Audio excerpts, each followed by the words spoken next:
Hello, everybody. Welcome back to another episode of The Lunch Hour, brought to you by Collab, where we eat, sleep, and breathe finance, news, and everything in between. So if you like finance, news, or crypto, make sure to subscribe. We have a great show lined up for you guys today, so let's dive in. Like always, we are going to start by looking at the overall market cap. So right now, crypto is sitting at $2.66 trillion. The overall volume has ticked drastically up. We are up to 144 billion. Bitcoin dominance has increased slightly. It's sitting at 41.6%, while Ethereum is knocking at the doors of 20%. It's at 19.99. So right now, Bitcoin is sitting at 58.7, up 3.5% for the 24-hour period. And oh, wow, it just turned positive for the 7-day period. Ethereum is sitting at 4,400, 4,471 to be exact, up 5%, 5.22% for the 24-hour period, almost 10% for the week. Binance Coin is sitting at $643.75, up almost 9% for the day, 16% for the 7-day period. It is a good Thanksgiving day for crypto right now. Everything is looking pretty green. Yeah, everything, at least the top 10. There is nothing in the top 10 that is red, except for USDC, and that's a stable coin. That doesn't really count. Dogecoin is up 2%, and Avalanche is up 6%, 27% for the 7-day period. So, well, crypto.com, we've been tracking crypto.com for a while now, since this Staples Center announcement. And, you know, it reached 97 cents, I think, on some exchanges. But right now it's definitely pulling back. You know, people are taking some profits. That is completely normal. That's okay. But wow, yeah, top 20, everything in the top 24 is green, except for crypto.com. That is to be expected. Like I said, people are taking profits. VeChain, but yeah, crypto, it could be a good Thanksgiving, you know, and a lot of excitement kicks in right after Thanksgiving. You know, a lot of people that are in crypto, they're talking about it around the Thanksgiving table with their families. You know, a lot of jealousy starts to like brew during that time, because they're like, oh, I'm doing great, this and that, and their family members that waited and haven't gotten into crypto, they're like, oh crap, like, did I miss the boat? Should I buy? So a lot of excitement starts during the holiday season right after Thanksgiving. So I'm honestly really excited for that. So we'll see where that goes. But with that being said, let's dive right into the news. PlanB addresses failed 98,000 Bitcoin price prediction.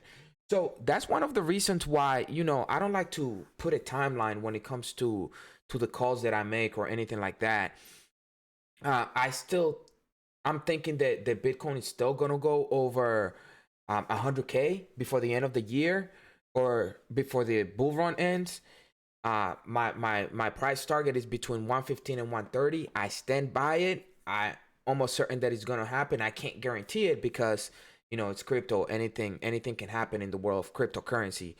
But PlanB is addressing the fact that, because he was calling it 98,000 by the end of November. I mean, we still have about a week left. I mean, anything is possible. I don't see a rise of 70% in Bitcoin by then. But he goes on to say, PlanB, the pseudonymous Bitcoin analyst from the Netherlands, has taken to Twitter to address the elephant in the room.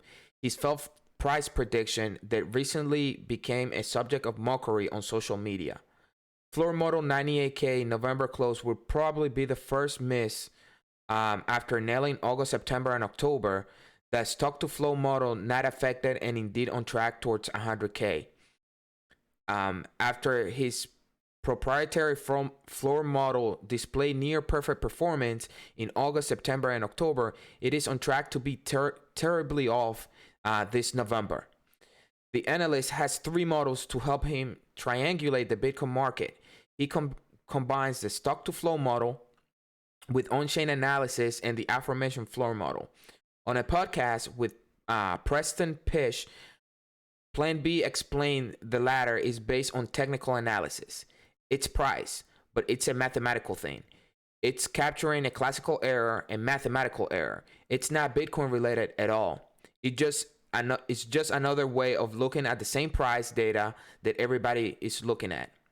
Despite the fact that the floor model now appears to be broken, PlanB insists that it does not affect the controversial stock to flow model that brought him into prominence in the first place. So, it seems that the floor model that he was using to try to triangulate the price of Bitcoin by the end of the month, it's a lot off. It's up by like 60-70%. But, again, at the end of the day, the crypto market, just like the stock market and the commodities market, a lot of it has to do with emotions. And there are certain things that we can't control in the market. It doesn't matter how, you try to utilize technical analysis or mathematics. The markets get really, really dirty or incorrect when you start adding human emotion. Human emotion is very hard to determine and track. One day we could be very excited, while the next day we could be, extremely fearful of where the market is gonna go. So that's why I don't put a date. I still think that at the end of the day, we are going to go over 100K. I stand by it. I think that's gonna happen, but I don't have a crystal ball. I don't know when it's gonna happen. I think that by the end of the bull cycle, we're there, but I don't have a date. I can't give you a date. It would be erroneous for me to do that. But moving on, there is no need for Warren Buffett to invest in crypto, says Binance CEO reiterates. I agree with ZZ. He's let me read the article and then we can talk about it. Largest crypto exchange Binance founder CEO Changpeng Zhao CZ has said he's not bothered by the lack of interest in crypto by Hathaway CEO Warren Buffett, who has remained a critic of digital currencies. Speaking at Yahoo Live, Zhao noted that despite criticism by Buffett, investing in cryptocurrencies is not for everybody, adding that the billionaire is on a different stage in his life. According to Zhao, he cannot convince Buffett to invest in crypto because he's concerned the billionaire might not be aware of how to keep his assets safe. I wouldn't convince him to invest in crypto. I think it's not necessary that everybody has to invest in crypto. He's super successful, which I respect a lot. We don't need to get him into crypto. He used the flip phone based on a couple years ago. I get worried if he uses crypto, he may not have the necessary skills or knowledge on how to keep his crypto safe, said Zhao. I agree with ZZ. A lot of people they try to push, people like Warren Buffett and Bezos and those people that have been extremely successful in the market and developing companies. They think that would bring more attention to crypto. I don't think we need Warren Buffett. At the end of the day, Warren Buffett didn't invest in Amazon when it first IPO'd. It didn't invest in Apple when it first IPO'd. It didn't invest in Google when it first IPO'd. At the end of the day, Warren Buffett has, he tries to stay in his circle of influence, which is what he calls, the things that he knows and he understands. He obviously doesn't understand technology all that well. Just like ZZ said, he's been using a flip phone since forever. Now he owns, a large share of Apple, about like 9-10%. But he does it because he knows that, now Apple, he understands what Apple's doing. They're a manufacturing company. They develop the iPhone, the MacBook, and he knows that people live by the iPhone and by their phones, and that's their life. So now he says, okay, I understand this. I understand what they're doing. Let me buy it. His company, Berkshire Hathaway, they invest in a bunch of different companies. They own parts in Geico, Apple, Delta Airlines, if I'm not mistaken. So they try to stay in what they know and and what they understand. For the longest time, he was trying to stay away from, cloud computing and AWS and whatnot. And one of his vice presidents said, like, no, this is the future. Like, we need to like get in there earlier rather than later. And that's why Berkshire Hathaway started investing in cloud computing.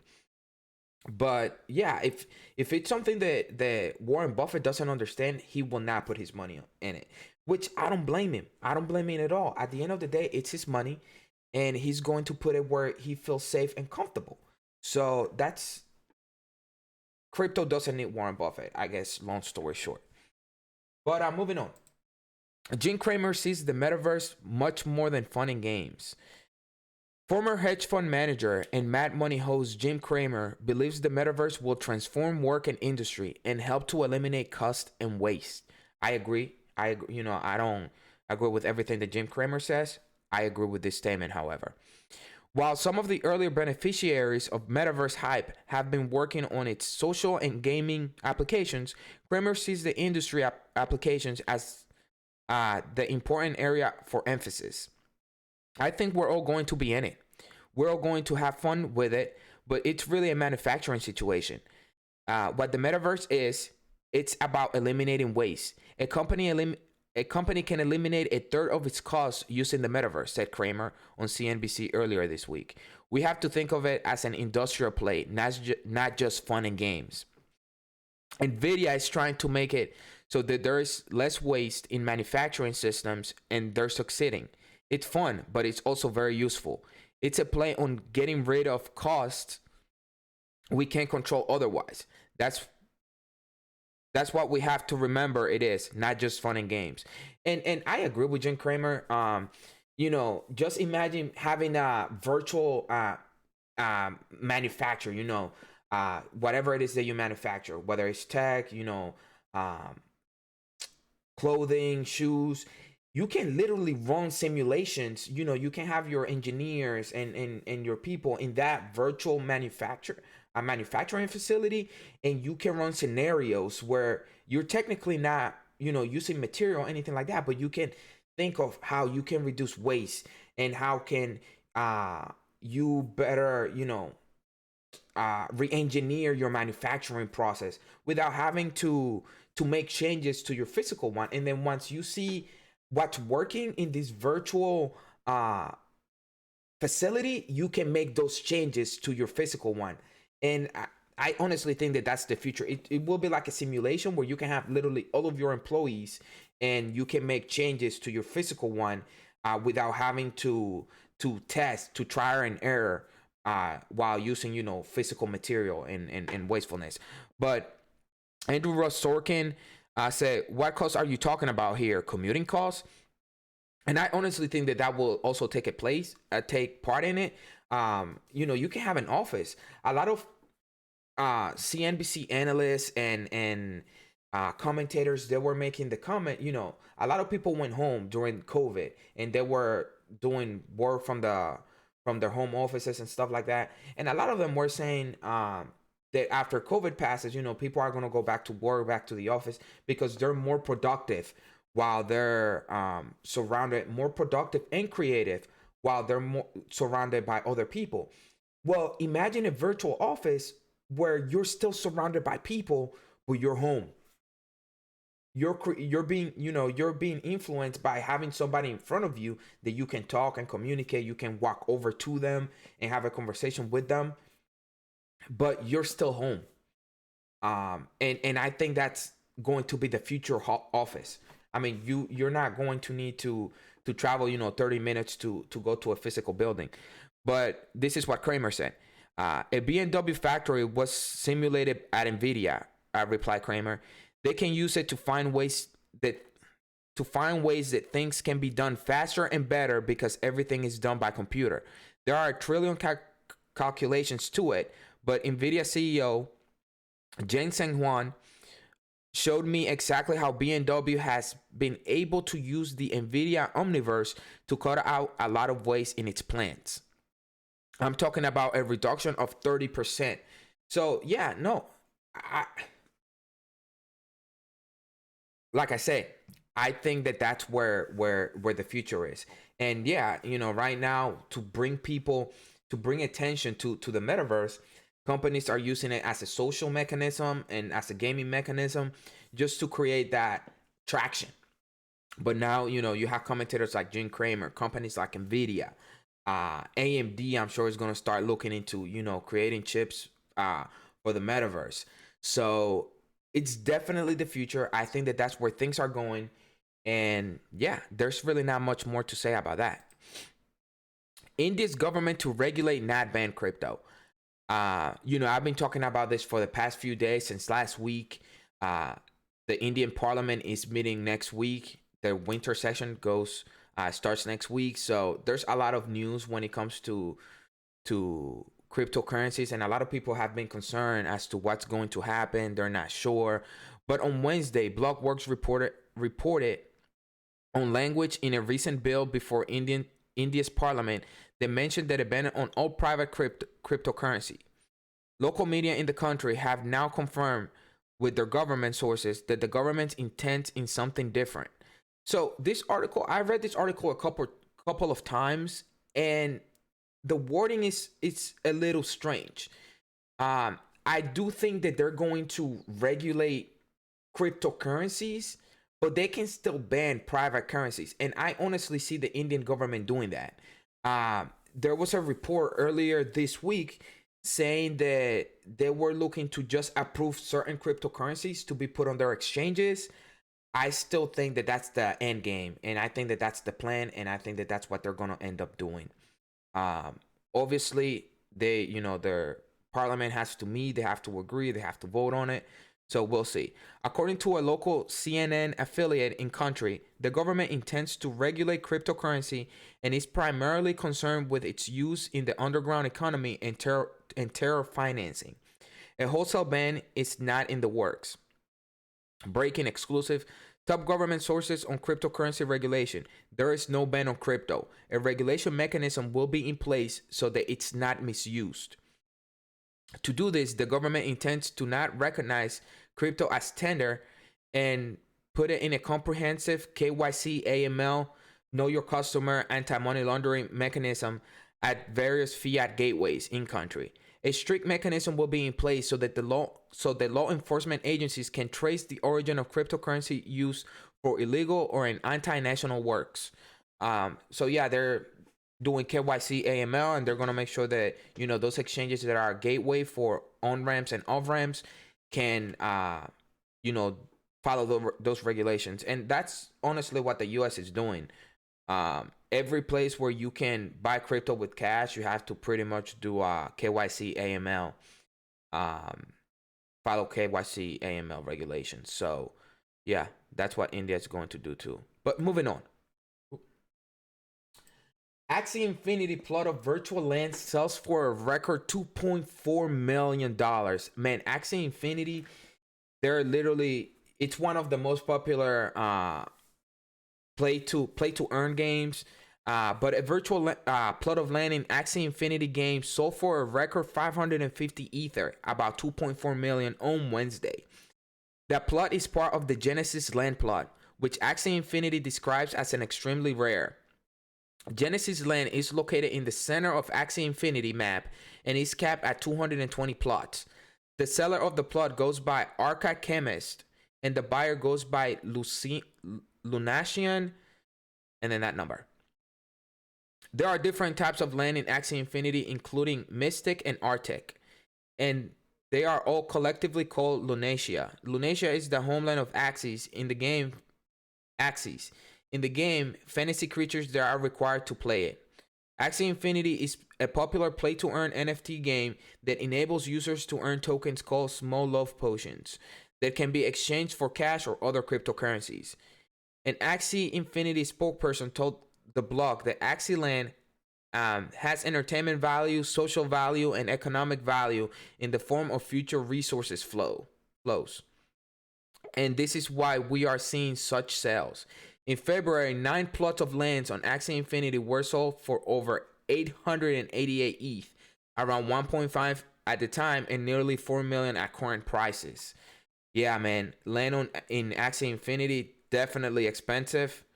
It's a very popular play to earn game. You know, a lot of people like it. There's a lot of hype around it. I honestly think that the prices will, just like any cryptocurrency, and any asset. You know, I remember CryptoKitties back in 2017. They were literally selling for millions, some of them. The same thing happened with CryptoPunks in 2018. And I think that, you know, the same thing is going to happen with the land and sand, and Axie Infinity. You know, when the bear market pulls in, the bear market pulls in hard. So I honestly think that that's exactly what's going to happen. But and then former Indian central bank governor has made this bold claim about crypto market. So Rajan in an interview compared the cryptocurrency market to the tulip mania in the Netherlands in the 17th century. He went on to predict that out of 6,000 odd cryptocurrencies trading on various exchanges, there's actually like 14,000 right now. Let me see.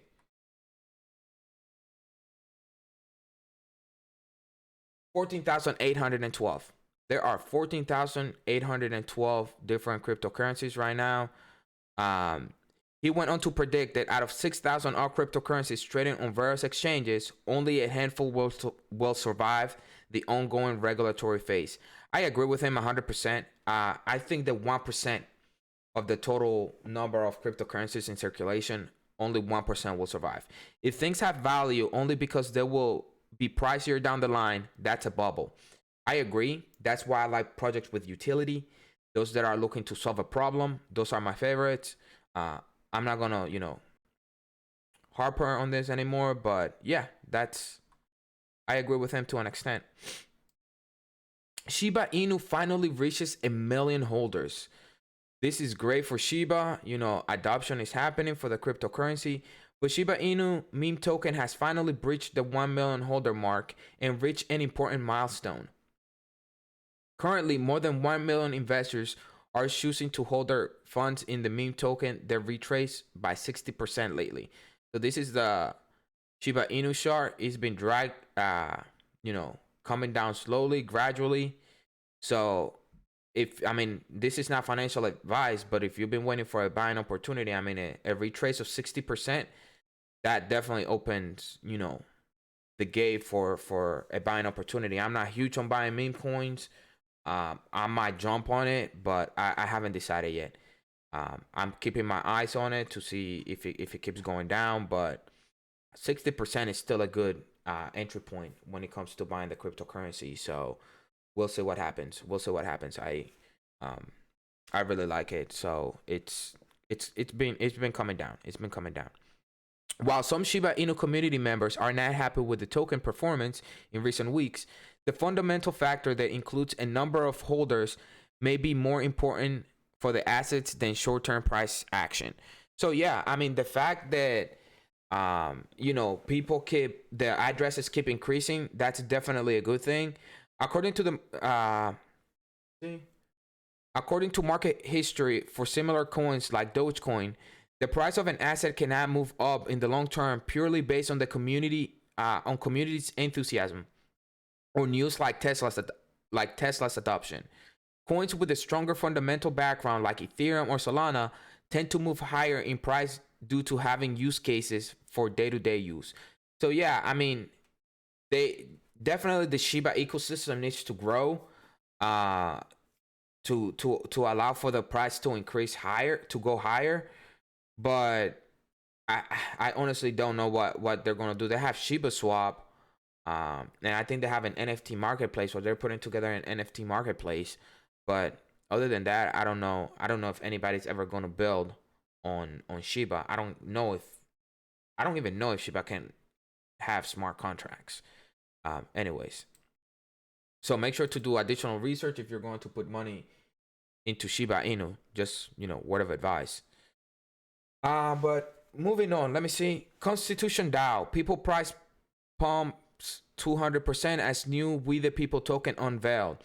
So people, the governance token for ConstitutionDAO, soared in value by nearly 200% in just 24 hours, despite its trading volume falling off the cliff in the same period. Data on CoinMarketCap shows. The cost to purchase one People token surged to 3 cents compared to 1 cent hours ago. In contrast, its trading volume across the platform, across the crypto exchanges, dropped by almost 100% to over 181,000, reflecting that the ongoing bullish move had very little support behind it. Yeah, so ConstitutionDAO, those were the people that were trying to bid on the rare copy of the Constitution, but you know they lost to Kevin Griffin, I think, the billionaire hedge fund manager. But apparently they released a new token. I know very little about this. I know the ConstitutionDAO is very it's pretty popular. I mean, they raised close to 43 million to try to buy that copy of the Constitution. But yeah, I mean, I'm just talking about it. Make sure if you're going to buy any of those low volume cryptocurrencies that you do additional research. They come with high risks, so just make sure to do your research when it comes to that. But moving on, Panther Protocol acquires 22 million in public sale to deploy interoperable privacy layer for DeFi Web3 ecosystem. I honestly like Panther Protocol a lot. I wasn't able to jump on the public sale because I'm in the US and they were doing KYC and stuff. So unfortunately, I wasn't able to get it at the public sale. I'm tracking it to make sure as soon as it get listed on a DeFi or an exchange, I'm jumping on it. I really like the project. I like what they're doing. The team is it's legit. I really like them. But Panther Protocol, a complete privacy solution that enables improved privacy for DeFi and Web3 ecosystem and economy across public blockchain or distributed ledger technology networks, has acquired over 22 million as part of the public sale. This recent raise brings the total amount secured by the firm to a sizable 32 million. Oliver Gale, CEO and co-founder of Panther Protocol, said that this fundraiser event as part of their public sale demonstrate a significant demand for an interoperable, compliance-capable privacy protocol for DeFi. So yeah, they're going to be able to comply with regulations, but it will also offer a level of privacy for those people using DeFi and Web3.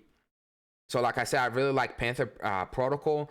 They have a lot of partners. They've been partnering with other blockchains to offer a level of privacy for those blockchains that don't offer it. So as you can see, you have Flare, Polygon, Ethereum, Elrond, Avalanche, Near. They're definitely building a great ecosystem. Shield your asset into Z assets. Swap privately across blockchain, interact with DeFi applications while preserving privacy, prove compliance without sharing underlying data. And that's what I like, the fact that they're being regulatory compliant while not sharing. It's like the way that I think about it, it's like a PayPal. You put your credit card information on PayPal, and then PayPal can transact with a third party without having to share your credit card information. That's what Panther Protocol is doing in layman's term, and I think that's awesome. I really like that.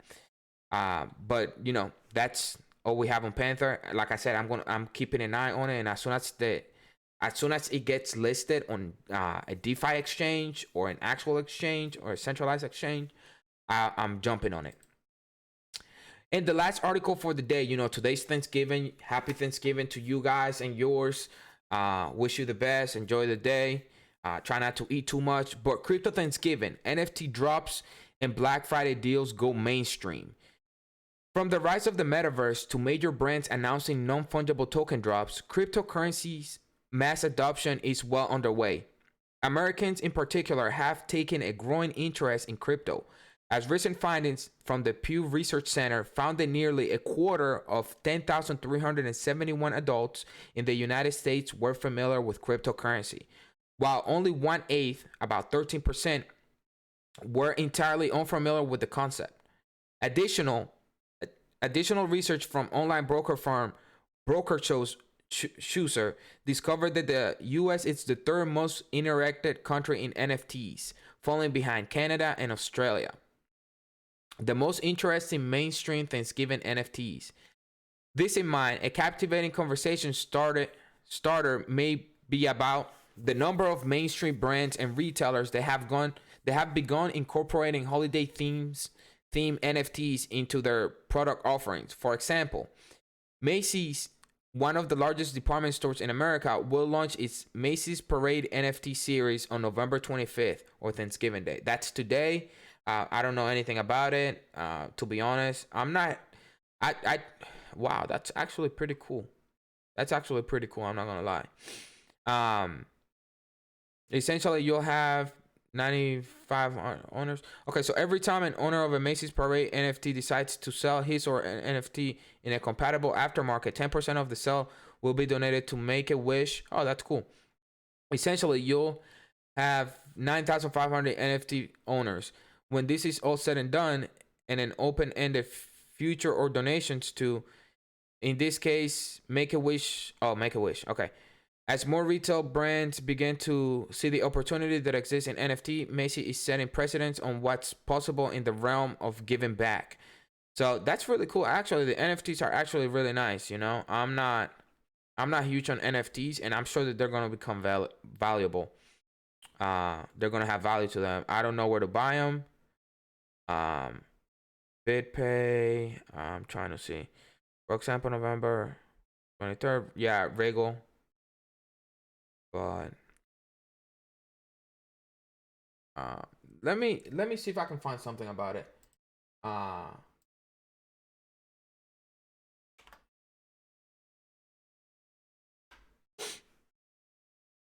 Macy launches Parade NFT, 5 days left to participate. This was when. NFT giveaway. Curious to know? Go ahead. Macy releases 10 Thanksgiving Day Parade. Wow, they're only gonna have 10? I thought that said 9,500. Macy's launches first ever NFT series in celebration. Macy's Inc.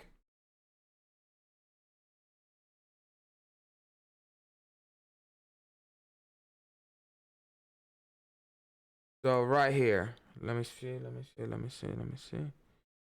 For every generation, the iconic Macy's Thanksgiving Day Parade creates lasting memories to touch millions. In celebration of its 95th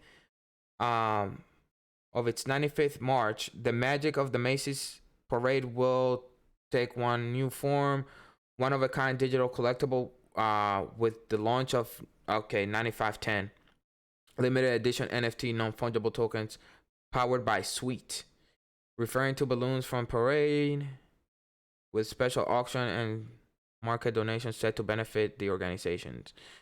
As we celebrate, designed by Geometry. I still don't see. Okay, right here. The Macy's Parade NFT auction launches on Friday, November 19th at 12 and runs through Tuesday, November 30th at accessible via. Okay. So, on a part of history. So it says on a part of history, a limited edition Parade NFT. Our free NFT giveaway is now over. You can still check out the live auction in the marketplace. Plus enter a chance to win. Enter for a chance to win. Explore the market. Let's see like what they're going for. Woo! See, I knew that they were gonna be pricey. The current bid on this one is 23,000. 15,000, 12,000, 14,000. Sheesh. Woo! This one's 190,000. 19,000. 10,500. 3,500. This is insane. Wow. Feature collectibles. Fixed price. So okay, so no tokens found. Auctions. Yeah, so these are the only one. Oh, okay, this one's $50. Its current bid it's at $50. I hate bidding. I like the ones that I can just buy. Current bid $1,000. These are $1,000. 10,000. I mean they're pretty pricey. Current bid is at 30. This one ends. Actually, you know what? I'm gonna bookmark this page. I might try to buy one. I'm gonna try to buy one and give it away on the show. So I'm gonna see if I can get one, and if I can get it, I'm gonna give it away. So yeah, keep an eye out for that. I really, I really, I really like it. I think it's cool, you know, and 10% goes to Make a Wish Foundation. I think this is really cool. I like what Macy's is doing. And I'm sure other companies, you know, are gonna do it too. But the fixed price don't have any, and then user sales. Yeah, these are just auctions. So apparently people got it on like the giveaway or whatever, and they're able to like sell it as a third party from the marketplace. So this is sweet.io/Macy's. If you guys want to you know, participate in the auction, but some of them, what is it? I think the auction has like 4 days left. 5 days and 12 hours. So it goes till the 30th. But yeah, keep an eye on that. I am going to try to participate to see if I can get one at a decent price. And if I can, you know, I will probably give it away. So thank you guys for tuning in. Make sure to like, share this video. Happy Thanksgiving. Enjoy the day with your families and friends. Try not to eat too much, like I said. But enjoy the day. You know, this is a time to give thanks and be grateful for yours and what you have. You know, I'm thankful for my family, my friend, my girlfriend. You know, all the people that I love and are always by my side every time, you know, something goes wrong. So, you know, just to hear me out when I'm struggling. So be thankful. I appreciate the day. Be thankful for being alive and, you know, having another day. But with that being said, have a good one. Happy Thanksgiving. Enjoy the day.